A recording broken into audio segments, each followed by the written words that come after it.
You've heard this before. Old memories never die. I'm sitting here this morning. I made a delivery last night. 1 a.m. But it wasn't really the 1 a.m. because right now this company I'm working for wants us to sleep at night and not make deliveries at night. But in this case, I had a delivery at 1 a.m. But that wasn't the issue. The issue I had with this is old memories. And these memories, they just pop up. Each of you all know how memories, just something in your life, and it just pops up out of nowhere. Well, I had to make this delivery to a place, a warehouse, a major food chain warehouse, that I've not been there for 23 years. And it hasn't hurt my feelings. It was a regular place for me, so I was in there almost every week. So it was almost like going home. But I got to tell you a story.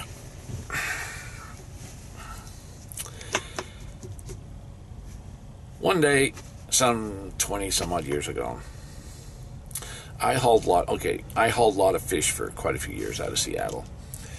And I had a phone call one day from my dispatch and says, Steve, there's 2 pallets of shrimp. They're at a certain frozen warehouse there in Seattle. I can't remember where it was. See, those weren't important.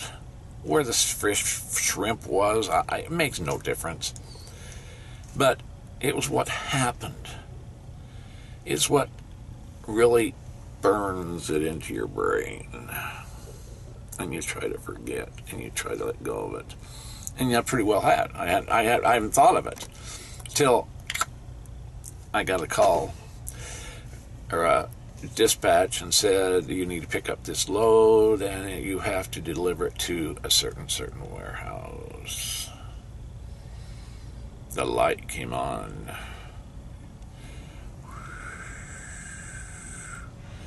Memories never die. They hide. Memories will hide on you. But when they come alive, it's kind of like the spook show. Anyway, let me tell you, this is the reason this memory has stayed with me and pops up so easy. I had to pick up 2 pallets of frozen shrimp. And I had to deliver that the next day, which was going to be a tough run to make. I had to exceed the speed limit by quite a bit. But my dispatcher says, can it be done? And I says, well, yeah, we can. But, we are really pushing this limit. They just do what you can. They're not telling me to speed or anything, but, it's a customer. We haul a lot of product to them. And so you want to keep them as a good customer. Isn't that what we all want to do, is you make a good customer and they pay good, and you want to keep that customer. So I was, my truck was flying down the freeway, and I was watching out for cops everywhere I could turn, and I was making sure no radar. Of course, we didn't use cell phones in those days, and we didn't have satellite dishes. Nobody could track you, none of this stuff. We never had any of those things you have today. And I can't remember how many miles out, like 50 miles out, and maybe 100 miles out, and I got this phone call from my dispatcher. We had the phones, you hung them on the wall, and they cost $100 per phone call. You remember those days? Had the actual cord, and you actually dialed the number, the old dial. I had one of those in my truck, and anyway, dispatcher called, and he says, where are you? I said, well, I'm at, whatever it was. And he says, the salespeople are going to be calling you because they want to keep track of you and see how soon. I said, what's the deal with this? And he says, well, they had placed this order and put it on sale in their stores. frozen shrimp on sale in their stores, and today it goes on sale. It's been published. It's in their newspapers. It's in their how this shrimp is going to be in their stores today. The problem is it's on your truck. The day is the day, and it's on your truck. So they're going to kind of keep track of you and see how fast, because they're really upset because basically they muffed up. Okay, it wasn't us, it was them. You know, they didn't get it ordered fast enough. So I says, okay, I'll do what I can. And of course, I do push. So I was pushing. A little while, salesman calls. Where are you? Well, I'm whatever. How long will you be? I will be 35 minutes and 6 seconds. Oh, thank you. Can you make it any faster? No, I can't make it any faster. No, I can't. Okay. They hung up. 5 minutes later. Where are you?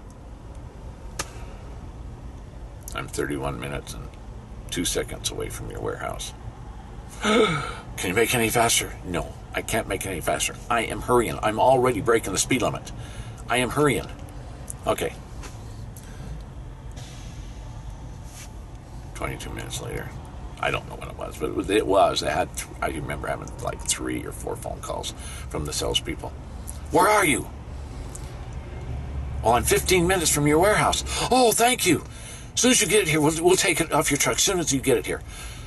Oh, well, that's what I expected. I really expected you to take it off my truck as soon as I get it there. I mean, as much as you've been screaming about it, you know, risking me, never a ticket, a possibility of getting one because your shrimp. I'm sure you would pay for my ticket, but I'm pushing it for you.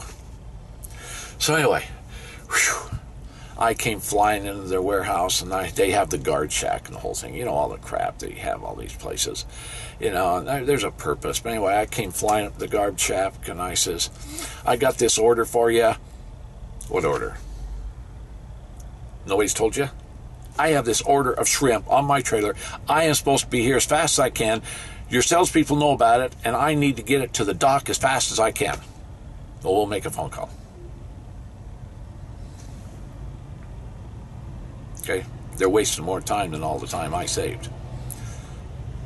Well, you'll have to walk in because nobody seems to know anything about it. Okay. So, I didn't walk, I ran. I literally ran from my truck to the guard shack into the big warehouse where receiving was. I ran in, and I'm tired. I've been pushing it now for so many hours, not minutes, hours. Most of the day, in fact, I've been pushing this load down the highway, the interstates. And I went in, had the paperwork, and I says, okay, here is this shrimp. Where do you want me to back in to get unloaded?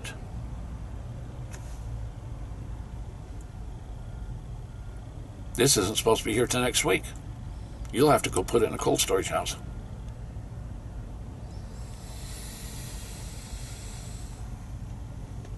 You're right. My hat almost caught on fire. And I think I singed some hair on my head. It's probably the reason I'm short. A little bit of hair here. Probably because of that. I blew.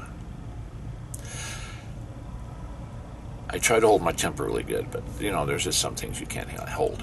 You just can't hold. But I blew. And I blew big time. And I says, you are going to take this shrimp one of 2 ways. Number 1, you can make it easy on yourself and just give me a door and let me back into that door, and we'll get rid of it. You'll have your shrimp.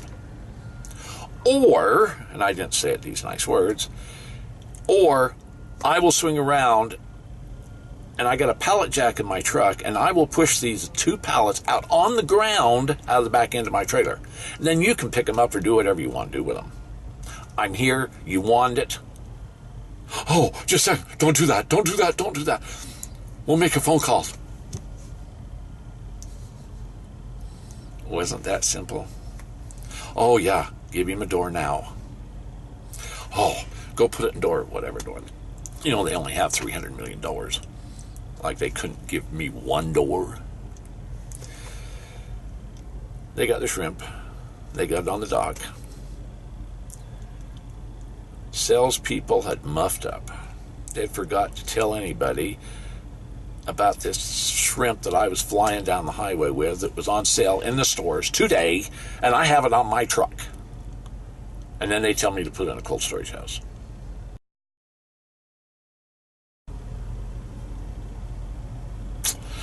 Sometimes intelligence just doesn't sink through.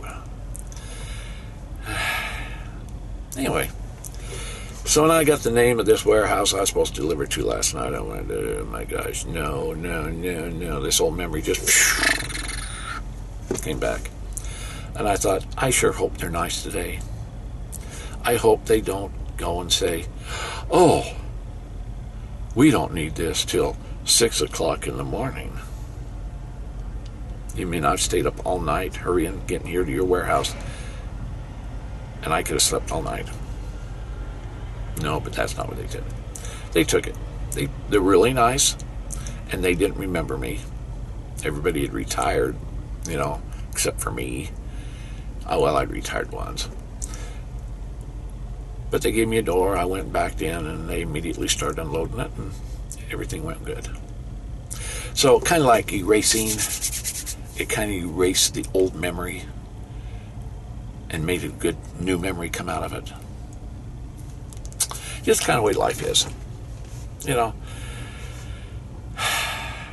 now I've got good memories of the place. Not totally. I got some more stories of this place. And I'm not alone. But I had all new people, and they were decent to me, and I was decent with them, and they got their product in a very reasonable time, and everybody was happy. Bringing back old memories. Old memories never die. Yeah, I know what you're talking about. It happens. It's happened in all your lives. Anyway, I want you to stay tuned for a whole lot more videos. You know, I have got so many of them. And some of these are going to be present, and some of them are going to be past. So stay with me as Stories of Looking to the Windshield comes to you. As I tell my stories and others tell their stories of their life on the road as a truck driver. I'm watching people walk by in front of me. I'm sitting in a truck stop waiting. By the way, I'll be putting on a show. I filmed it last night while I was walking around about Jubit's truck stop. I want to do this with other truck stops. Very interesting. Let you, the people, understand what we go through to put shrimp on your table. I'm Steve Allen. I'll see you later.